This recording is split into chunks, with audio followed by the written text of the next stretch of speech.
with this new confirmation that Israel enacted the Hannibal Directive on October 7th, which means Israel deliberately killed and knowingly killed its own people to prevent them from being taken captive into Gaza. And given the Biden administration has supported Israel to the hilt, this makes the Biden administration now complicit in what it's called repeatedly the deadliest day for Jews since the Holocaust. Right, that's been the line ever since October 7th. Is the deadliest day for Jews since the Holocaust. Well, given the Biden administration's full-throated support for Israel, including before October 7th, this makes the Biden administration complicit in that. And it's just one more aspect of the story, and it's incredible. 9 months after this one day, which has become, its own event. October 7th, we hear it ad nauseum every single day. Not every single day for Palestinians since then is just sort of lost in the. Those are just days with other numbers, man. Exactly. That's the fog of war. But October 7th is an event. But this is confirmation of what was apparent from the start. Try saying November 12th. It just doesn't. It doesn't. It doesn't have the ring to December 16th. What the fuck are you talking about? When? I've literally never heard of it. January. I'm already bored. Yeah. Now you say that obviously the Biden administration. Like, what is that? Sorry, what is that line? What is that movie where the guy says, "It is a good day to die"? Oh, I don't know, but that sounds great. Yeah. So, but the Gaza version of that. I would every see day the since shit October out of that 7th. Every day since October 7th, it is a bad day to die. If you want a movie quote, I pretty much can only do orcs from Lord of the Rings. It's like meat's back on the menu, boys. I can do that. I'll just say that randomly throughout. All right. But you talk about the Biden administration's full-throated condemnation of everything that happened on October 7th. The biggest anti-Semitic attack and whatnot. But my question to you is since when is it anti-Semitic for the state to kill Jews? Mm-hmm. Has that ever been anti-Semitic? For the state to kill Jews? Yeah. I mean, sometimes the state has to kill Jews. It's just Aaron, part of it. We've been waiting 2,000 years for our own state, our own agency to decide when and by whom and on what ground we will be. We will do the job of exterminating ourselves. Thank you. Yeah. Stop taking away our agency. How come Israel is the only country that's not allowed to kill Jews? Huh? Every other country has done it, and all of a sudden Israel does it. And it's kind of anti-Semitic for you not to let Israel kill Jews. This is why you guys are number 26 on the podcast charts. I hadn't considered this angle. You're right. Yeah. I have to check my own anti-Semitism, I guess. Maybe I am a self-hating Jew. Self-hating Jews galore here. But this speaks to how much Israel just hates Palestinians and doesn't want to be in a situation where they'd have to actually enter into negotiations with Hamas to exchange hostages, because there are thousands of them held for many years inside Israeli prisons and dungeons, and under horrible conditions, as we've seen with so many of the images of Palestinians that have been lucky enough to be freed, survived Israeli prisons since October 7th, how they look when they come out, emaciated, ravaged, severely abused. And Israel hates the prospect of a negotiation to free Palestinian hostages so much that they're willing to kill their own people, which is the explicit mandate of the Hannibal Directive. That's why it was drafted to begin with. And they put it, as we learned from this Haaretz article, which is significant because there are new details we didn't know before. So, for example, one Israeli military source testifies that the order was to turn that southern area, that boundary area between Israel and Gaza, into a killing zone. Mm-hmm. And then the question becomes, given the order, given the fact that we're talking about one of the most powerful armies in the world using tanks, Apache helicopters, how many of their own people did they kill? Oh, fuck. I just realized something, guys. What happened? This is bad. This is going to be really bad. Oh, no. It has to happen, though. We're going to have to do a Kenny Loggins parody. Oh, no. You know what I'm saying? Explain, please. Right into the killing zone. Oh, God.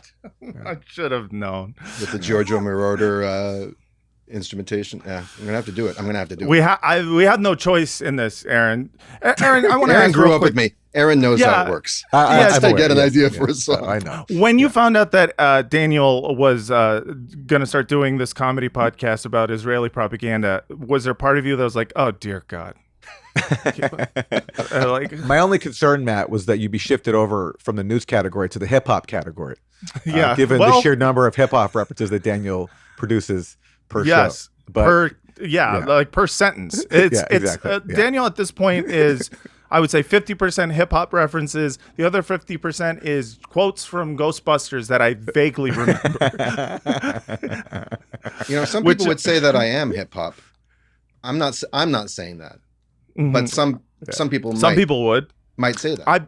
I bet there's someone out there. What is your top Ghostbusters reference, Daniel? I've missed them. Do you do the thing with the mayor Peck? Was that his name? Yeah, Walter Peck. Yes, he does. Yeah, I'm going to get him a nice fruit basket. You love that scene. Yeah, but I went deep with the Egon Spengler Hershey bar thing or whatever that candy bar is, where near the beginning of the movie, Venkman's like, I'm going to give you this. You've earned it. I mean, it just, I don't do it on purpose. It just pops out of the I understand. Ether. I understand. I think one of the reasons that I always started doing this, why I wanted you on this podcast permanently, Daniel, was because you remind me a lot of my dad in this sense. So my dad quotes Ghostbusters pretty regularly, but it's only when he's talking about the Stay Puft Marshmallow Man. That's all he does. He'll just randomly call me and be like, he's a sailor. He's in New York. We got this guy laid. Oh, there won't be any problem. And then there's a long pause and he goes, Ghostbusters. And then he hangs up. So well, you just let me know if there's anything else I can do to be more like your dad. Like you can, like any ways you want me to treat you or love me. Yeah. So getting back to serious stuff, I want to try to inform the audience as to what exactly the Hannibal Directive is. And Aaron, I want to let you take this because you probably have a more coherent way of putting it than I would. But first, I have to play a sting. I ate his liver with some fava beans and a nice Chianti. The Hannibal Directive. Very good. So what exactly is it? Do you understand? Can you explain to the audience what it is? It's an operational order in the Israeli military that basically says anyone taking an Israeli captive needs to be eliminated, even if that means eliminating the Israeli, because the imperative there is to prevent anyone being captured. Because, as I said earlier, they don't want to have to negotiate a hostage exchange, because Israel knows that it has thousands of Palestinian hostages, and it's been a long-time goal of Palestinian resistance fighters to retrieve their own. And so therefore you have the Hannibal Directive, which says we'd rather kill our own people than let them be taken alive. Which is... Is it kill our people, or is it don't worry if you kill our people? Because we're going to talk about an interview you did recently, or a panel discussion, in which this sort of picayune kind of point was argued with you. They were saying, no, the order is not kill Israelis. It's use indiscriminate force and don't lose any sleep if you end up killing Israelis.